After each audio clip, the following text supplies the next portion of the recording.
Hello, আসসালামু আলাইকুম। কেমন আছেন সবাই? আশা করতেছি ভালো আছেন।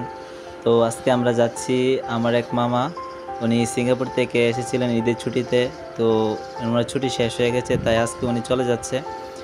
তো সকাল সকালই উনি বেরিয়ে পড়লেন। তো গাড়িও এসে পড়েছে আমাদের। আমিও যাচ্ছি আমার মামার সাথে ওনাকে বিদায় দিতে। আরও অনেকে এসেছিলেন আমার মামাকে বিদায় দিতে। তো এখন আমরা যাচ্ছি রেডি হয়ে। তো সবাই রেডি। তো এই যে দেখতে পাচ্ছেন, এটা হচ্ছে আমার মামা। এরা দুজনই আমার মামা। কিন্তু সামনের জন হচ্ছে বড় মামা আর পিছের জন হচ্ছে আমার মেজো মামা। তো সে মেজো মামা উনি যাচ্ছেন আজকে সিঙ্গাপুর, ওনার ছুটি শেষ। তো এই যে আমি বেশ বসে পড়লাম, এখন গাড়ি স্টার্ট দিবে। এখন আমরা সবাই মিলে যাচ্ছি, রাস্তার মধ্যে আছি। ये क्या हुआ कैसे हुआ कब हुआ। রাস্তা এটা যারা গ্রামে থাকেন সবাই জানেন, গ্রামের রাস্তা প্রচুরই খারাপ থাকে বৃষ্টির সিজন।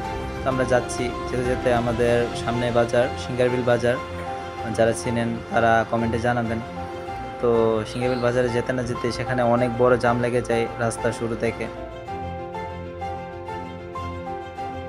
আর আমরা যেহেতু মোটরসাইকেল নিয়ে যাচ্ছিলাম, তো মোটরসাইকেলের কাগজপত্র সাথে ছিল না। তো তাই আমরা মামাকে গাড়িতে উঠিয়ে আমরা মোটরসাইকেল নিয়ে আমি আমার বড় মামা বাড়িতে চলে আসবো এই সিদ্ধান্ত নিলাম। তো কী আর করবো, আমারও খুবই খারাপ লাগতেছে। মামাকে শেষ বিদায়টাও এয়ারপোর্টে গিয়ে দিতে পারি নাই। তো কী আর করার। তো আমি আর আমার মামা এখন গাড়ি স্টার্ট দিয়ে চলে যাচ্ছি। তো রাস্তার মধ্যে মামার পরিচিত একজন দেখা হয়ে গেলো, তো ওনার সাথে উনি কিছুক্ষণ কথা বললো।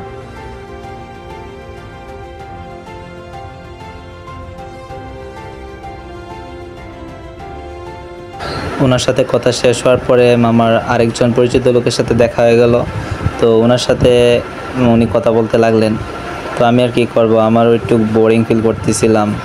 তারপর অবশেষে মামা কথাবার্তা শেষ করে আমরা গাড়িতে উঠে পড়লাম।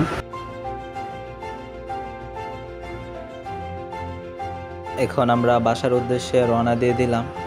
তো আমরা যেহেতু বাজারের একটু ভিতরে পড়ে এসে পড়েছিলাম, তো এই জন্য আমরা একটু জ্যামে পড়ে গেছিলাম আবার বাড়িতে ব্যাগ যাওয়ার সময়। তো ফাইনালি অবশেষে জাম থেকে বেরিয়ে আমরা এখন রওনা দিলাম। তো আমাদের গ্রামের মধ্যে যে বাজারটা আছে ওটার মধ্যে সবসময় জ্যাম লেগে থাকে। তো আলহামদুলিল্লাহ আজকে একটু কমই জ্যাম। তো কোনো মতে আমরা বেরিয়ে আসলাম।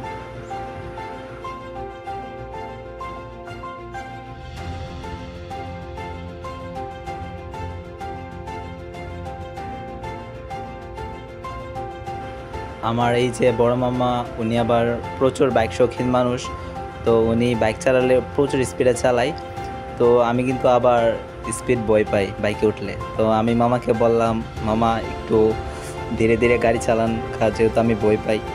তো মামা তারপর একটু ধীরে ধীরে গাড়ি চালালো।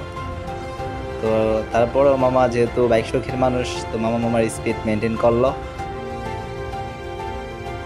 এখন আমরা যে রাস্তাটি দিয়ে যাচ্ছি সেটি সিঙ্গারবিল যাওয়ার পথের রাস্তা। তো এই রাস্তাটা খুবই খারাপ, যে কারণে আমার মামা খুব ধীরে ধীরেই এবং সতর্কতার সাথে গাড়িটি চালাচ্ছেন, এবং পাশাপাশি আরও যারা ড্রাইভার আছে সবাই খুব ধীরে ধীরে গাড়ি চালাচ্ছে, কারণ এখানে প্রচুর অ্যাক্সিডেন্ট হয়, যার কারণে সবাই খুব ধীর গতিতে এবং সাবধানতার সহিত গাড়ি চালাচ্ছে। তো এটাই আমার মামাকে বিদায় দেওয়ার মধ্য দিয়ে একটা ব্লগ করলাম। তো সবাই জানাবেন ব্লগটা কিরকম হয়েছে। Subscribe to my channel.